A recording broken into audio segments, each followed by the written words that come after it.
You bleed more, you sweat more, you cry more, you train harder, eat cleaner, party less. You scout your rivals, then outwork them. And when you finally beat them all, when you're standing alone at the top, that's when the real battle begins. The one against yourself. Because that's what separates these people from the rest. They're obsessed with winning, just like Cristiano. Except Ronaldo's case is even more extreme. He always finds a reason to stay hungry, always something to chase. He has to stay sharp. He has to stay ready. His fans already consider him the best. They've got all the stats, all the arguments to prove it. But that's not enough for Ronaldo, because deep down, he's not convinced himself. He wants more. He needs more. To jump higher, to strike harder, to move faster than everyone else. Legendary manager Sir Alex Ferguson once said this about him. It would be easy for me to say I made Ronaldo who he is today. You've probably heard managers claim, that player owes his career to me.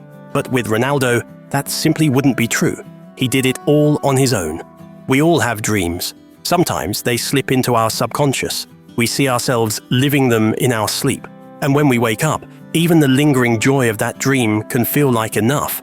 Now imagine actually achieving it. Then imagine still not being satisfied, setting a new goal, a higher one. Think about that bitter taste of defeat.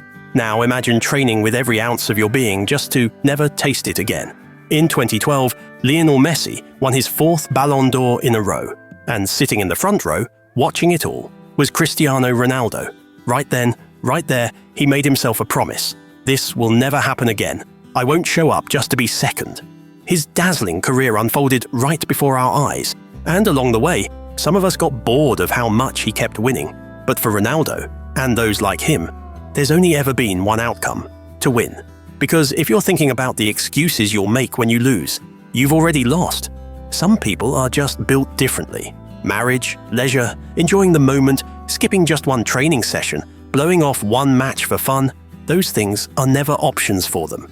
A long vacation after checking every box on their dream list, a quiet retirement, maybe finally spending time with their kids. To them, that is the reward. So ask yourself again, is he just a lucky man born with gifts? Or someone who paid an immense price for everything he has? Was it just talent? Or something more ruthless? A killer instinct you only ever see in wild animals locked on their prey?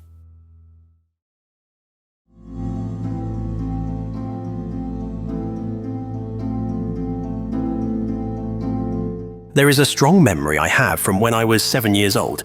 It is so clear to me that I can picture it right now, and it makes me feel warm. It has to do with my family. I had just started playing real football. Before, I was just playing in the streets of Madeira with my friends. And when I say the street, I don't mean an empty road. I really mean a street. We didn't have goals or anything, and we had to stop the game whenever the cars would drive by. I was completely happy doing that every day, but my father was the kit man for CF Madeira, and he kept encouraging me to go and play for the youth team. I knew it would make him really proud, so I went. The first day, there were a lot of rules that I didn't understand, but I loved it. I got addicted to the structure and the feeling of winning. My father was on the sidelines at every match with his big beard and his work trousers. He loved it, but my mother and my sisters had no interest in football, so every night at dinner, my father kept trying to recruit them to come and see me play. It was like he was my first agent. I remember coming home from the matches with him, and he'd say, "Cristiano scored a goal." They would say, "Oh, great." But they didn't really get excited, you know. Then he would come home the next time and say, "Cristiano scored 2 goals." Still no excitement. They would just say, "Oh, that's really nice, Chris." So what could I do?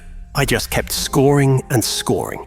One night, my father came home and said, "Cristiano scored 3 goals. He was unbelievable. You have to come to see him play."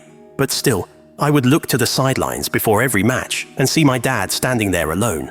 Then one day, I will never forget this image. I was warming up and looked over, and I saw my mum and sisters sitting together on the bleachers. They looked, how do I say this? They looked cozy.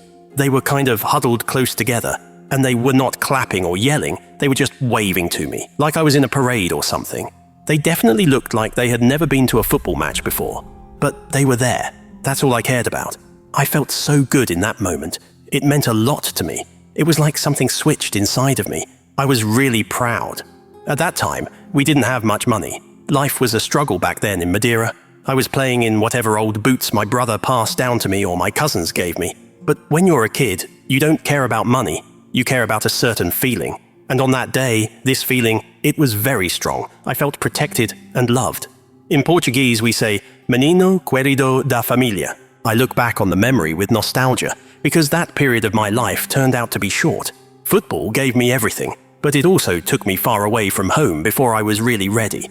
When I was 11 years old, I moved from the island to the academy at Sporting Lisbon, and it was the most difficult time in my life. I cried almost every day. I was still in Portugal, but it was like moving to another country. The accent made it like a completely different language. The culture was different. I didn't know anybody, and it was extremely lonely. My family could only afford to come visit me every 4 months or so. I was missing them so much that every day was painful. Football kept me going. I knew I was doing things on the field that the other kids at the academy couldn't do. I remember the first time I heard one of the kids say to another kid, "Did you see what he did? This guy is a beast." I started hearing it all the time, even from the coaches. But then somebody would always say, "Yeah, but it's a shame he's so small." And it's true, I was skinny. I had no muscle.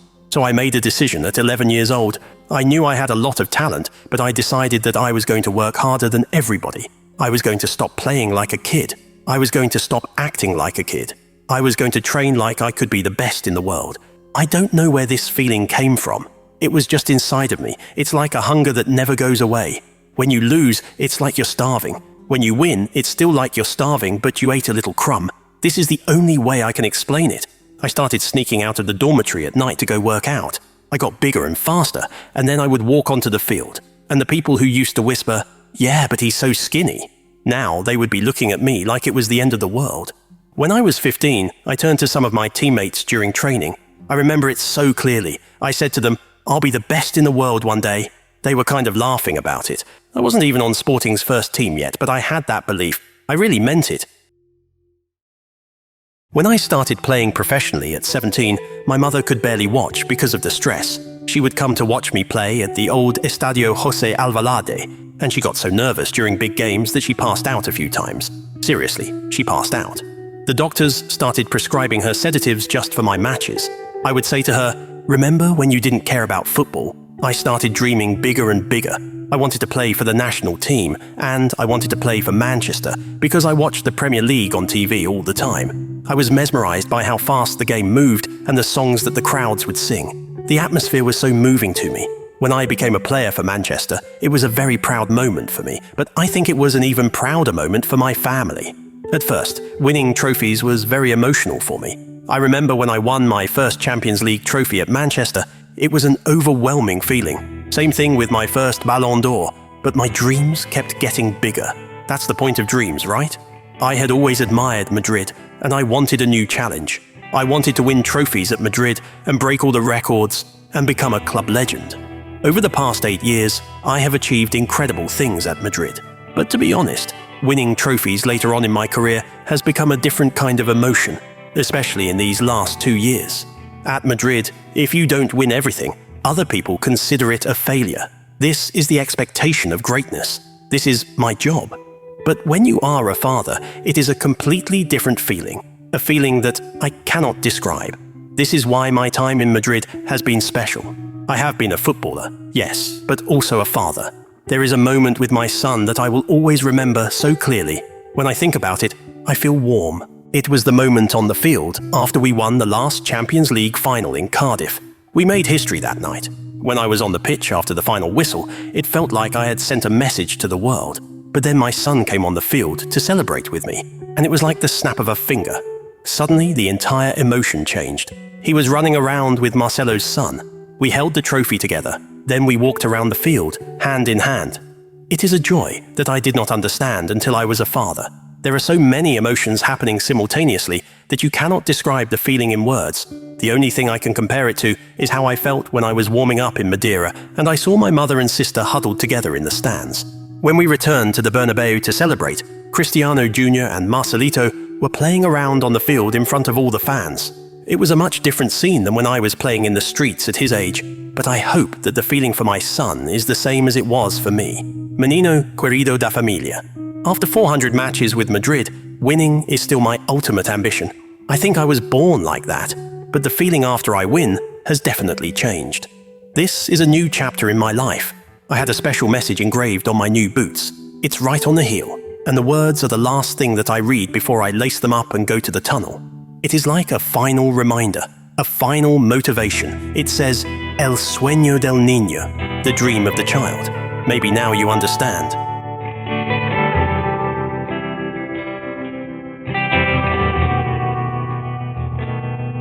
A man who steps onto the pitch at 40 years old, still burning with that same fire inside. And as of last night, he's written history once again with the Portuguese national team. That unrelenting hunger to win, he showed it yet again by lifting the Nations League trophy. Over this 22-year journey, if Ronaldo taught football fans nothing else, he taught us this: losing is not an option. And now, as we look back, the question remains the same. Was he just born lucky, or was he the name behind a legend carved with more work, more willpower, and more obsession than anyone else?